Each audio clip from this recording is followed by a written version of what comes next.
This is Marc, Crafty Dog Denny, and you are listening to Tuhon and Son. Hey everyone, welcome to Tuhon and Son. This is episode, God, I guess it's 16 or something? Yeah, 16, 17, 99, one of them. Anyway, yep, so we've been, interesting story about Tuhon and Son is that when we first started this show, the first episode we were ever going to do was with Marc, Crafty Dog Denny, that we recorded at a hotel right after the third Dog Brothers Canadian Gathering. That's correct. And that was back in February. And we kind of kept putting it off because Marc wanted to change his answer about something, and then he wanted to add He wanted to add something, but then we couldn't figure out Skype, and then when we did the Skype, you guys just went to Japan, and that was a much more interesting episode to just talk about Japan and then some Dog Brothers stuff. But that's what happened. We got Skype call recorder, and we did an interview, and I think it's a great interview. You guys started off talking about the Japan trip, but then you went into some details. Like Marc told a story that is of Quentin Tarantino's style, intensity of his youth, and other stuff. And you guys talk about Dog Brother philosophy, and then the question, what makes you proud? Really, really great stuff. But it's interesting about this Skype call recorder thing, because from now on, whenever we want to interview somebody that isn't in the Montreal area, this is the way we're going to be doing it. And the night before, I think I spent like 2-3 hours trying to make sure it was as good as possible, and for change I actually think it worked. Yeah. Always hearing you in the background doing all that editing, it's quite interesting because you hear the different voices, and then you hear interesting to hear it in its process, and then of course later on hear the whole thing. Yeah, hearing the finished product is always fun. It's like it's less magical when you have to see the strings holding up the wings, I guess. Yeah. Oh man, that was a good line.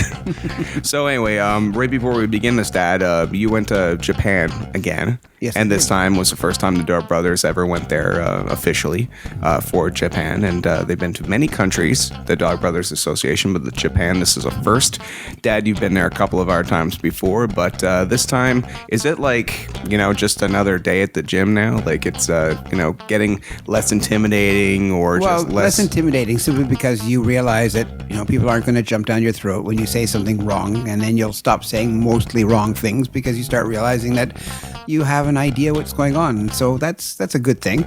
But most important for us anyway is just the idea that, spreading this philosophy. It sounds kind of silly, spreading the philosophy of full contact stick fighting, but in reality, for people who practice martial arts, especially weapon-based martial arts, this is kind of an epiphany for them. They realize that, doing this stuff isn't the same as, I'm just going to swing my stick and then I'm going to do this and that. It's a little bit more to it than that, and people are starting to realize it, and I think they're starting to appreciate what it takes and how it takes. And how many years has the Dog Brothers been together? Well, since 1988, which would make it 26 years now. Wow, that's a long time, and only now it got to Japan. So let's listen in with our interview with Marc, Crafty Dog Denny, and see how it went. All right. There you go. Okay. All right. Oh, it sounds much better now. Yeah, because now we're just doing audio, and like a lot of things, audio takes less bandwidth. Yes, all right. So we have more bandwidth for the audio. Okay, good. Okay. All right, but still it was good to have a sense of, what you look like sitting there. You look like a pair of sportscasters at a hockey game. All right, Marc. So you get off the plane. What happens? Well, they pick me up, and I get the full treatment, wanting to carry all my bags, all my stuff, and we hooked up with Philip, and the adventure began. Were you uncomfortable or glorified over the fact they were taking your bags? Yes. Amazing. Okay, so what's it like going to a seminar? If I may jump ahead, sort of out of order chronologically, on the last day as they're taking us to the airport, Rodney, who is black with, what do you call it, the dreadlocks? Yeah. Yeah. And he's got Philip's bag, and I had to, my carry-on, my backpack, and my bag, and he's wanting to carry it all. And I said, no, it's just going to be too much. You're going to, we're going to look like Pashas, with the darky carrying our luggage. He said, I'm going to have a hard time getting rid of that image. Oh, man. That's incredible. Okay. So anyway, jumping back to the beginning. So, they treat you so wonderfully, but I don't know. I'm just used to pouring my own, if my glass is empty, I'm used to getting the bottle of water or whatever and pouring the water in for myself. And they're reaching, oh, no, let me get that. So My fear is that I'll get used to that and then come back here. I'll straighten out. If you didn't hear that, that was Cindy saying she'll straighten me out. Ruth straightens me out every day. If two men are having a conversation and there's no woman there to hear them, are they both still wrong? So Every single woman you ask that question will answer yes. I have yet to meet one who doesn't. how did you find it went? Like Dad just said his business, but how did you find the Dog Brothers were received in Japan?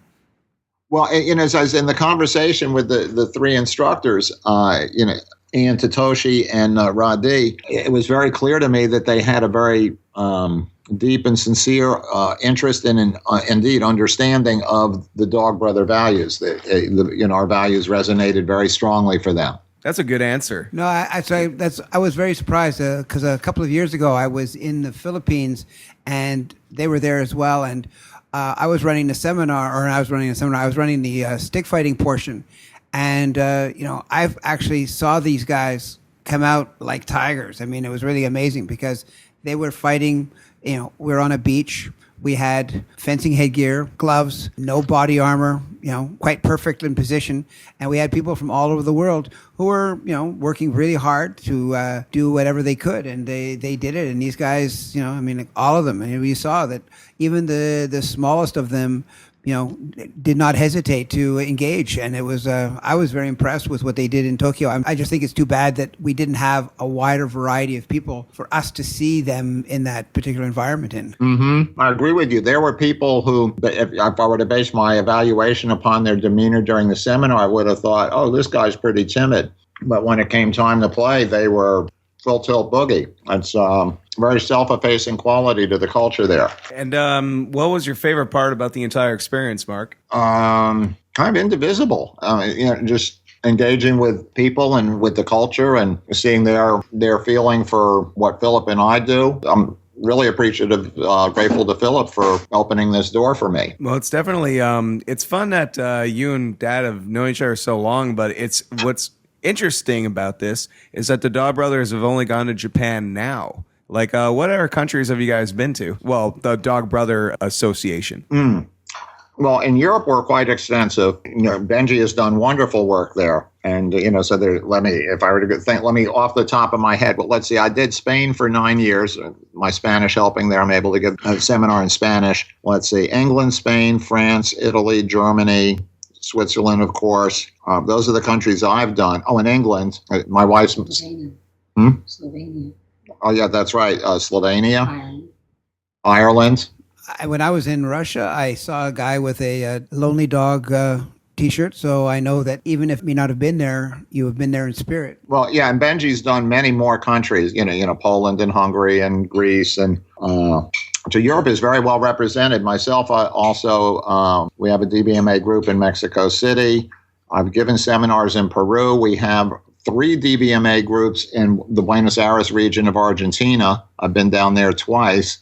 And we have a DBMA group in Rio de Janeiro. And I'll be going back next year and giving seminars both in Rio and one other city. And I think there's a group in Canada, but I'm not sure. Yeah. I've heard rumor. I've heard rumor of it. Okay, good. Okay. As long as it's just a rumor. Did anything funny happen to you with broken translation this time around? Because I know for a fact when I was down there, a lot of that happened to me. Well, actually, I'm going to interject here. These guys are almost... even the Japanese guys who don't speak English better than I speak Japanese. So I don't know. There are so many expats in that area. I mean, we were in the Roppongi area of Tokyo, which is a very westernized part. I mean, there are a lot of embassies in that area. We happened to do our training in the compound of the American residents there. So that was very interesting just to see how that whole thing worked out. And, when I was at a park one day and, you walk out of the park and there's the German embassy across the road. And then we went for lunch and there's the Chinese embassy sushi, and I mean, Roppongi is a site of a lot of embassies, and so the idea of internationalism is definitely there. I mean, they even had an international food market, and it's kind of funny because you could go in there and overspend for anything from anywhere in the world. Well, all right. I bought a cherry Coke there. And I looked at the case. The case would, if I wanted to buy a case of cherry Coke, it would have only been $28. It was pretty impressive. I noticed that the sushi was less expensive in Tokyo than Los Angeles. That must have been day-old sushi then, because I hear Tokyo is very expensive, but I may be wrong. But no, actually, it was kind of interesting because that the food we had at the Pink Cow was fairly international in flavor. I mean, I think we had some Mexican-inspired stuff, and did I have sushi at all when I was there? I don't even know that. Well, I did. I even had it twice in one day. Oh, wow. Hey, breakfast, lunch, and whatever. It's yeah, I'm kind of lost. I don't know. I wouldn't call it ignorant. I think it's just boring. I think I'm just boring, but most seafood terrifies me. Actually, well, some people call it sushi, some people call it bait. One of the things, though, that Ryan went over there and he was touring with a rock band. And unless you're in the Rolling Stones, there's no money in rock and roll music as such. And so he went over there and slept on the floor of a bus or in a karaoke room. What the hell are you talking about? I'm sorry, a van. Sorry, a van. Yeah. They ate food. They ate rice balls from the 7-Eleven. And so you go like, wow, it's like, pretty raw existence. And in fact, he says, Dad, I got to go back with you one day and sleep in a real hotel. It'll be so cool. Dad, if I literally go as your slave, I'll have a better time. Speaking of hotels, they put us up in a very nice hotel. I found my room very agreeable and the hotel very just very pleasant. Well, this is what I want to ask you, Marc. You are a very tall guy. And these hotel rooms, from what I hear, because I don't know, I slept in the parking lot, but from what I hear, these hotel rooms are not really for tall people. They're small. Did you bump your head a lot? Did you have a hard time getting around? Well, I was in Japan in, I think, 85 or 86, and I did have some of that kind of experience with low doorways and things like that, but not this time around. I think, with the change in diet and a higher protein diet, I would say that the average height per generation has increased, quite a bit in the most recent decades. But I found the dimensions of the room, it's smaller. The dimensions of the room were smaller than a typical U.S. hotel, but still I had more than enough room, and the bed was right. The thermostat was very precise.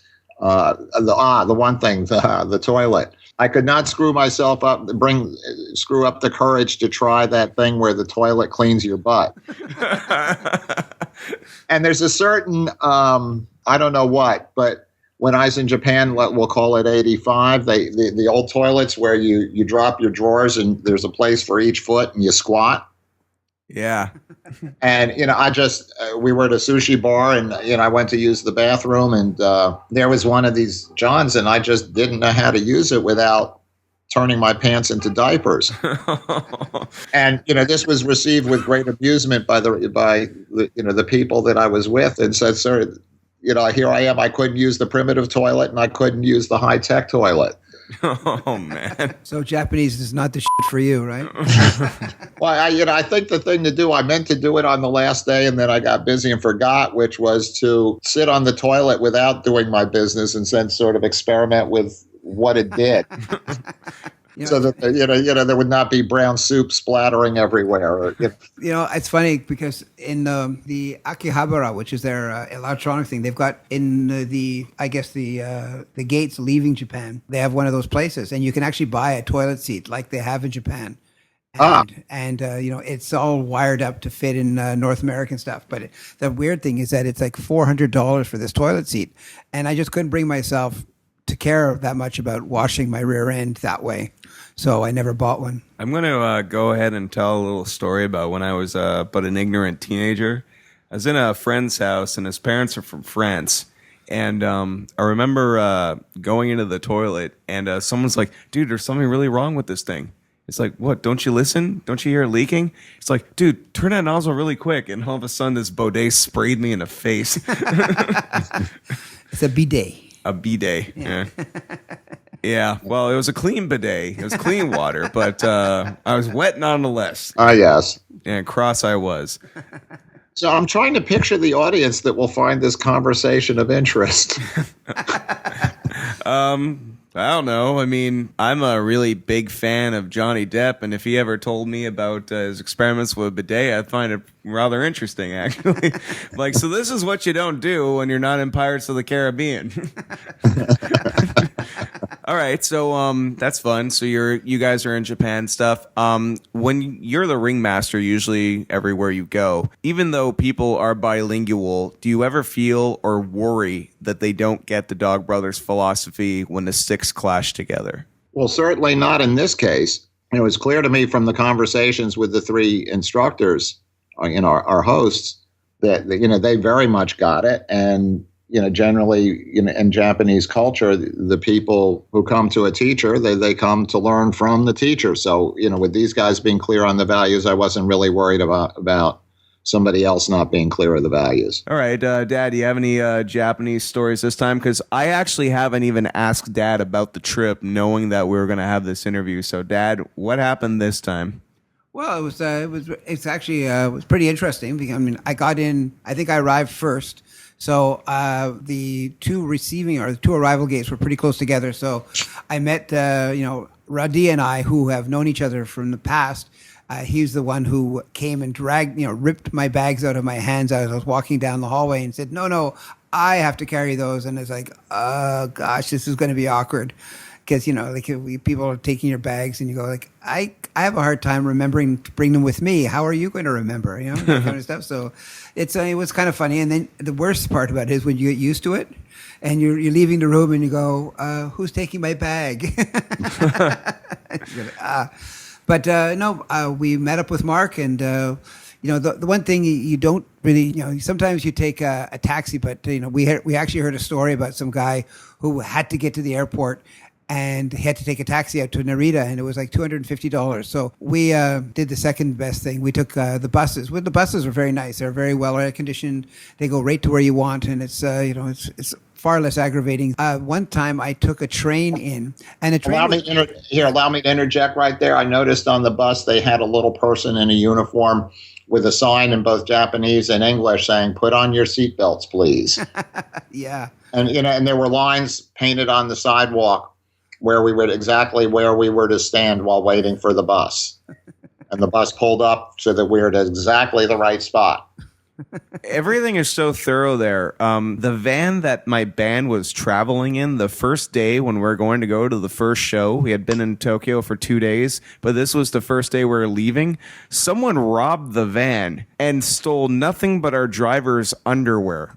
I'm not even kidding. They didn't take the iPhones. They didn't take the... There was an episode of Entourage like...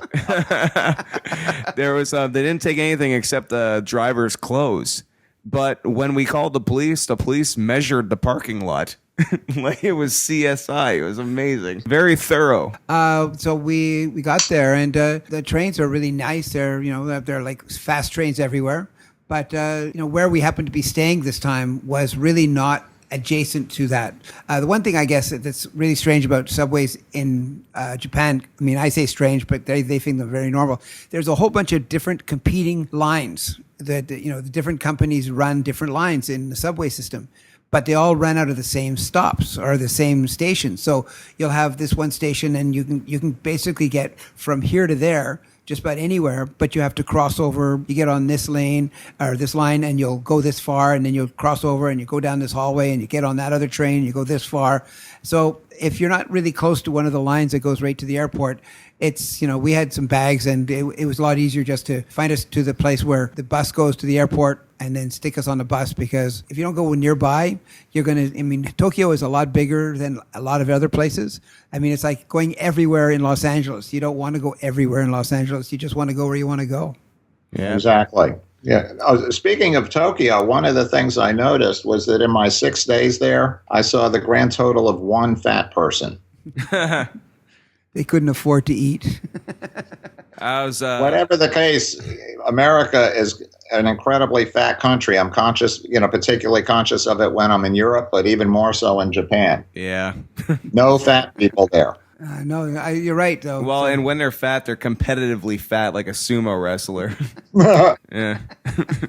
So, Marc, tell us what's up with all the listeners right now. What's going on for the Dog Brothers in the future? Well, the next thing for Dog Brothers is we have the open gathering on September 21st. So registrations are coming in. Looks like it's going to be a good turnout as always. And we'll be at GoCores again. And so, that's on the immediate horizon. And I've been invited to the Philippines by the Lightning Scientific Arnis people to guide it, do a little bit of bit of a seminar, and I guess you could say ringmaster some fighting for their group and their friends.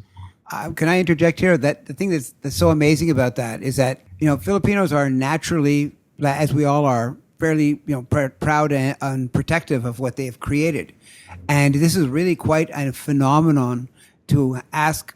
Even it's a recognition of the fact that Dog Brothers represents a really balanced and equal and inclusive method of fighting. Like everybody's welcome. You're not saying, okay, well, you're really good if you're from this style, but if you're from one of those other styles, well, forget that. No, we've always been very inclusive, and we've always been very celebratory of those people who do well, and conciliatory for those who don't do as well, and hope that they do better next time, because that's what we're all about. If we all do really, really well, we're all going to get a lot better. But if one of us wins and the other one loses in whatever that means, because that's one of the things we've always philosophically been against, no winners, no losers, friends at the end of the day, that I think really, really helps in what we're doing. Because the thing is, if you've ever been to the Philippines, because Marc and I went to the Philippines back in 98, and it had its own unusual and fun things going on.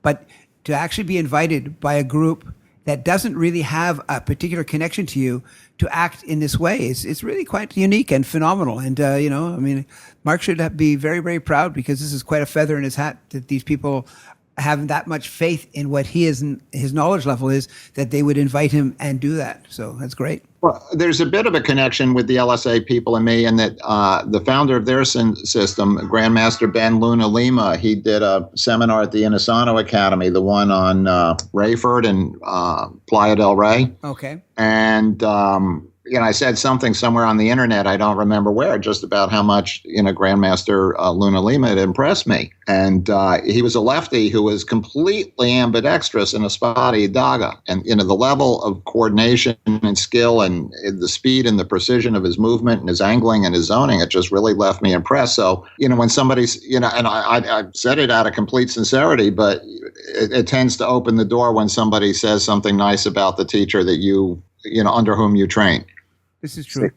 So that I think was the starting point, and one of their I don't know how to describe his position within their group, but one of their very well regarded people was also a participant on Ray Terry's Eskrima Digest, and so there'd been interaction there for a few years. This is back in the early days of the internet. So there had been sort of an ongoing connection, and I guess they've been watching what I was doing, and they like the Dog Brother way of doing things, and so I'm very tickled.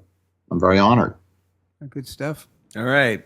Tickled, feathers and hats. Many wise metaphors have been spout today. Okay, well, but another thing though is that Marc can be hesitant about, but he's actually returning to Canada at the end of October. He'll be in Edmonton. That's right. Being a seminar with Jeff Montemoro.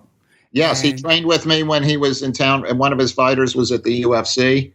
And so he came down from Las Vegas to train with me, and we hit it off really well. Very enjoyable for me, and he had very kind things to say, and so I'm very much looking forward to going up there. And on my own personal feather nest, whatever, he was on when they did the shot in the dressing room of his fighter. He was wearing the T-shirt from the Third Canadian Gathering, which kind of like puffed me up a little bit to see that. Put a wag in your tail, did it? Did indeed. As well it should. You guys have so many of these lines. Marc's copywritten them all. I'm like, yeah, I got. Well, people, I got tired of seeing my material coming out of other people's mouths. I come up with some lines that says, "Hey, that's witty. I'll use that." Wait a minute, that's mine. Actually, there's a very famous insult. Somebody heard somebody say something in England, and he said, "Oh, that's really good. I'm going to use that." And the other guy went, "Yes, I know." I'm really impressed with the way things are going for the Dog Brothers because it took a long time. I mean, Marc can attest. It was funny because Marc put up all the money for the first video shoot and probably a lot of other things, but I just happened to be involved in the first video shoot, so that's kind of how it impacts me. Well, I think Eric kicked in on the Panther shoot. But the expenses after that, yes, that was me. Okay, but anyway, all I'm saying this is that Marc and Eric and Arlen all invited so many people to come down for that weekend. I mean, there was this sense of, okay, this is, we've been sparring with all these people for all this time, so we're going to get them all recorded. We got this great group of people, and 8 of us showed up. And, a lot of people, it's funny, this is kind of one of those stupid things, but it's funny in its context. People say, "Wow, Philip, how did you become a Dog Brother?" And in all honesty, I said, well, I showed up because if I hadn't shown up, I wouldn't have been one because I would have been like all the other guys who talked a really good fight but never backed it up. So, it's not like, oh, wow, I'm so amazing. I said, no, I'm so regular to the point where I show up. I show up. It's amazing. People just don't get how important that is to anything. So, as a result of that, it set the cycle in motion. The people started coming. People started, there was actually more people. The first series of Dog Brother tapes wasn't released right away because, with 8 people, they wanted to have a greater depth of people. So they went out and got more people involved, and more recording was done, and more fights were recorded, and so it was able to get a wider range of people's technical skills, and that set the baseline for this. And then from there, a lot of people would say to us, "Oh, wow, you guys are crazy. I would never do that." And then you go, "Yeah, you're right." And so what? What does that mean? Because nobody has any obligation to do what we do, but if you're going to do it, we have some rules, i.e., no, you can't wear a helmet that looks like it would do well in creative anachronisms. No, you can't wear heavy, thick gloves that will stop you from even feeling that they've been hit. And no, you can't wear any body armor that would prevent you from remembering what this day was like day after tomorrow. And then all of a sudden, people started realizing that, hey, that strike that we used to tell everybody would kill us when we would get hit with it? I'm still alive. And people started realizing that there is a whole lot more to doing this stuff than just swinging a stick and going, yes, yeah, I got you there. Because up to that point, people were like little kids.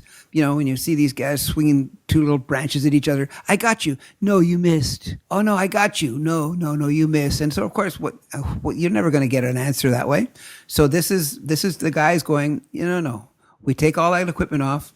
And Marc can attest, and he can remember, there are people who literally, Marc was one of them, who with a stick swung, it hit the mask, and, he fell down. There's a lot of people who got not badly hurt, but there were some serious things that happened because we were really, really interested in seriously finding out what this was all about. Any thoughts, Marc? Yeah, it's, I think, I do claim for us that, on that "we showed up" meme that Phil was just developing there, is we didn't really know what the consequences would be, and we showed up anyway. And the more that people had our example to see what the consequences were, the skill development over the years has been tremendous. There, a lot of really good guys now, but I do think there is something special about showing up when you don't know what's going to happen. Awesome. I agree. I definitely agree. And, it's like, as you say, building on what you just said, right now you can actually pursue this stuff based on the information you have. You can say, okay, well, if I do this, that person can't do this to me. And I've seen 5 guys get hit really badly across the back of the leg, but none of them, against the knee. But if I do this, you can actually develop a strategy where it can stop you from, eating an awful lot of rattan. But as you say at the beginning, that one fight I had with Arlen where we both looked like a kind of like a splotchy dessert afterwards. That really, I didn't know. I'll tell you to this day, I was like, okay, this is going to be interesting. And then, we just started going at each other. And you mentioned that it was the first time that the thing went from sparring to fighting. Absolutely. But that was my attempt. It went from sparring to surviving. Yeah, there's as the two of you are walking off the field, there you can hear Puppy Dog's voice in the background. He's just going, "Damn." Well, it was funny because It's like that whistle after Eric's Carenza that started off the first series. yeah. Phew. But it's funny because it's from that point that I found it rather amusing because we had a few years later, I think Lynn Thompson showed up with all of his guys from Cold Steel, and they were giving out some sticks. And I remember that particular one because I was sparring with this one guy, and I was really tired. I hadn't done it in a while. I was pretty out of shape, and this guy grabbed my head and jumped into guard, and I was just so pissed off at this guy for the moment. I was going, Jiminy, I'm good. This is ridiculous. What? I'm supposed to be better than this. So I managed to get my head out of it from under his arm, and then I went, okay, to hell with this. And I passed his guard, and I was mounted, and I had like 15 or 20 seconds left. And I grabbed the stick with both hands, and I stood up, and I tried driving it into his chest, and I did it again. And afterwards I went, oh, maybe a bit excessive, but satisfying. Well, that appears in, I forget which DVD. The technique is now known as the Fearless Vampire Slayer. It's actually the one we do in the Gathering. There's a Gathering tape. Oh, it's in the Gathering of the Pack DVD. Anyway, you pass his guard, and this guy here, he's on his back, and complete panic has taken over. He has all four limbs extended straight up, kind of like a yoga dead bug pose, as he's just, extending his limbs in sheer terror at the impending doom.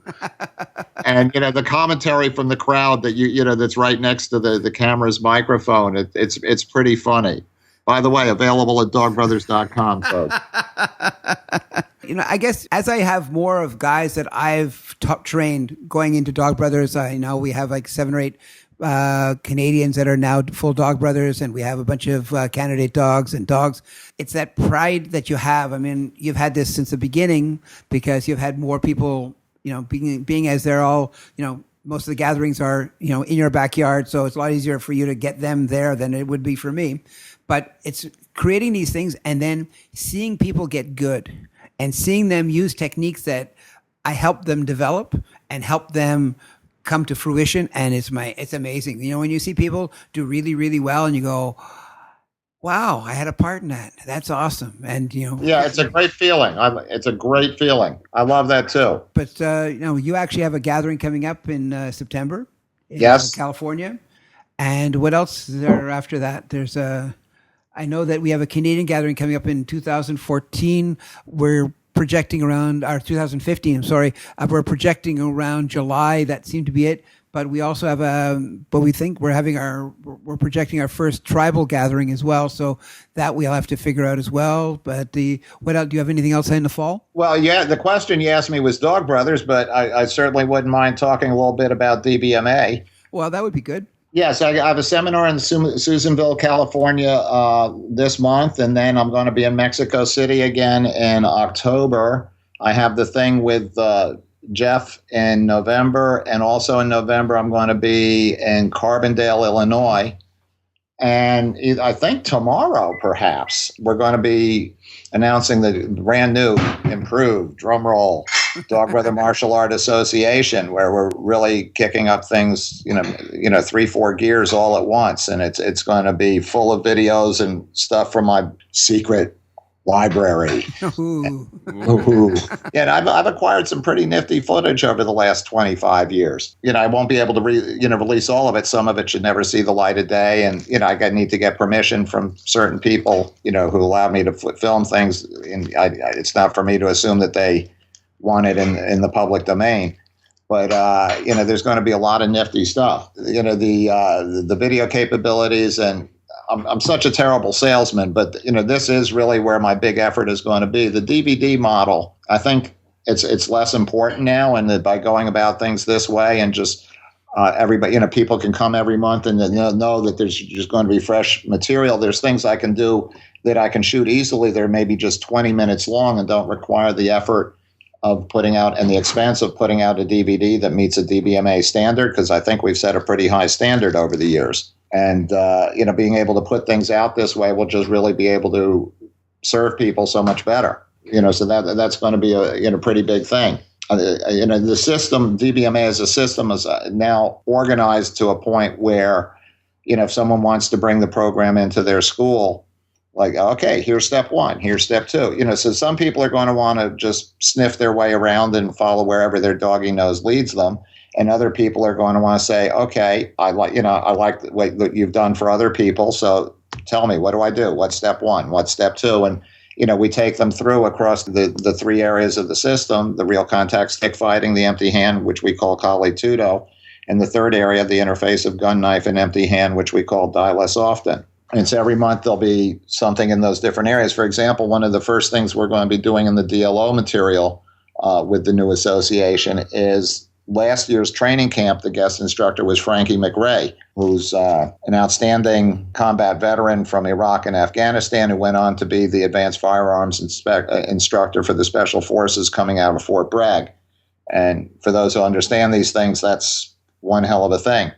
And he was also an 18 Delta, which is a combat medic. And so he's teaching a civilian version of 18 Delta trauma care, which for those of us who carry knives, for those of us, more of an American thing, perhaps, who are concerned about, the issues presented by guns and so forth, having trauma care skills matters. The association is going to be about the full panorama of things warrior. And that includes trauma care. That includes how do you keep your body going over continuing to function well over the years. All that kind of stuff. It's not just going to be, okay, when he gives an angle two, this is what you do. You get out of your wheelchair, and then you humble over there, and then you fall down a couple of times, and then you stop it and do that fancy disarm just from the videotape, right?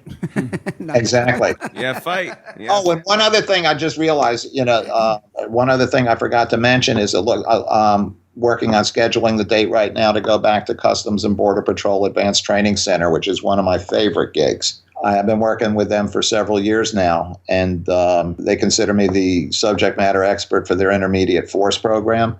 So these, for the Canadians in the audience, these are the guys who train the guys who are patrolling our border with Mexico. And that's some very dangerous work. They're real unsung hero kind of guys, because one time you might be arresting 20 to 40 people who are just looking to be nannies, gardeners, and busboys. And then the next time you're stopping a drug shipment, and they may or may not fight, they may or may not run. And then the third time you're dealing with a gang from a competing cartel that's there to rip off the drug shipment from some other cartel. And they're heavily armed and heavily trained. They're probably either Mexican Army or Mexican police, and working as part of a cartel. And so if you're part of a team of 2 to 4 guys and the nearest help is 50 miles away, that's a hell of a job.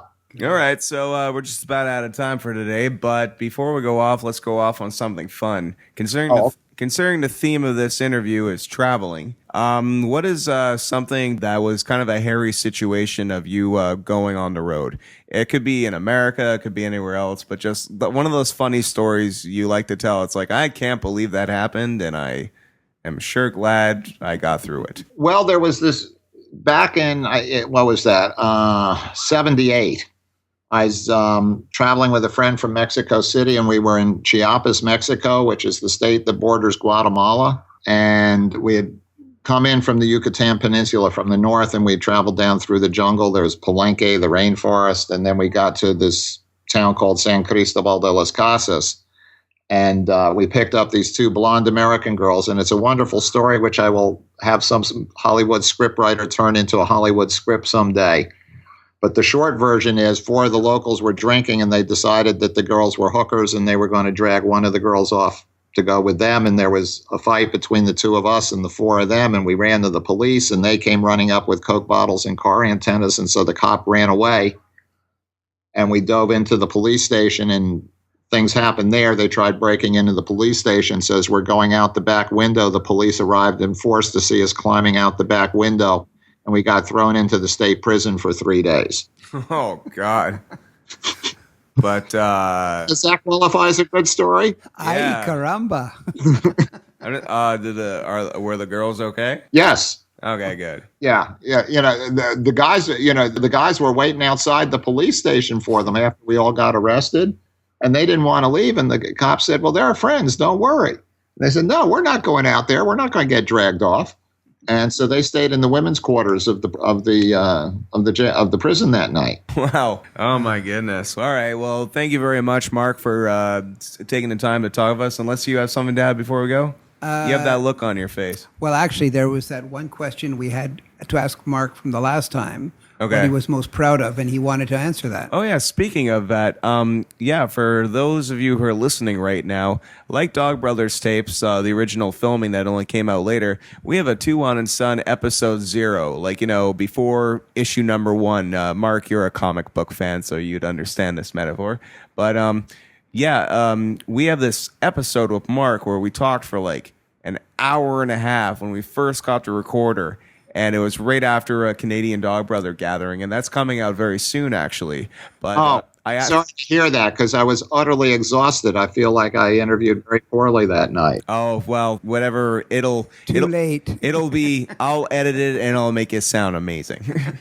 But I appreciate that. But you wanted to answer a question that day after the fact. What is it that makes you the most proud? Well, I remember you were asking me that night, and I was just so exhausted from the day. I went, yeah. And as I got to think about it, I said, that's a really, really good question. And I sort of put myself to reflect upon it. And upon reflection, it's is that when I started stick fighting, I was not the bravest, the boldest, or the best, or anywhere near that.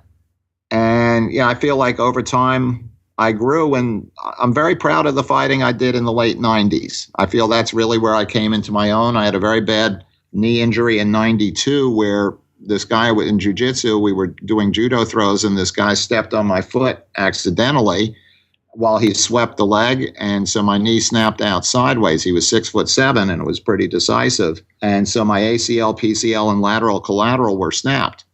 And it took 3 surgeries to replace it with tendons from cadavers. And, the doctor and the physical therapist said, well, you might be able to jog or play a light game of tennis, but, forget fighting again.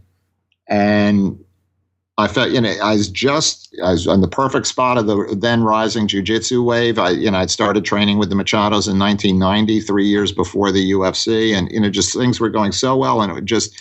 to have everything taken from me, it really appreciate how short life is, and that tomorrow is promised to no one, and all that kind of stuff. And so when I came out of that and I did the work to put myself to where I could fight again, I feel that I really stepped up.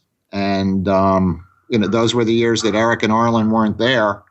And I'll leave it for other people to make of my fighting what they will. But I will say this: during those years, without Eric or Arlen there, the fighting reputation of the Dog Brothers grew, and I'm proud of that.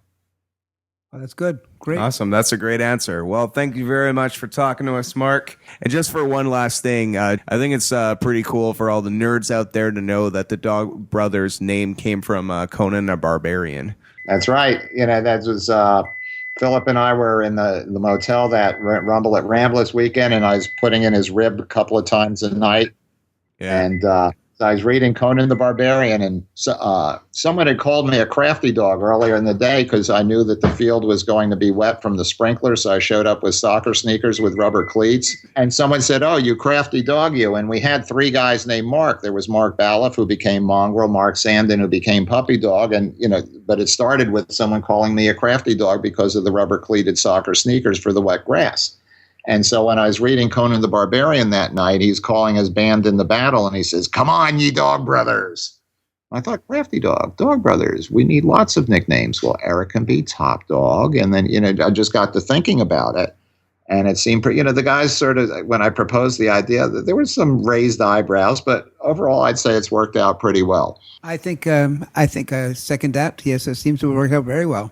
It's kind of funny because of all the things I've done, probably whatever moniker I had from the Dog Brothers, being Sled Dog, I remember being actually at that reunion fight we had in 2008, and it was funny because I went in there, and there was a restaurant not very far from the field, and I went in there with somebody. I was there with Case, and we were just, went in there and said, hi, how you doing? And there were some guys that were there, and one guy said, oh, are you here for I'm here to watch, I'm here to, I think I might participate, yeah.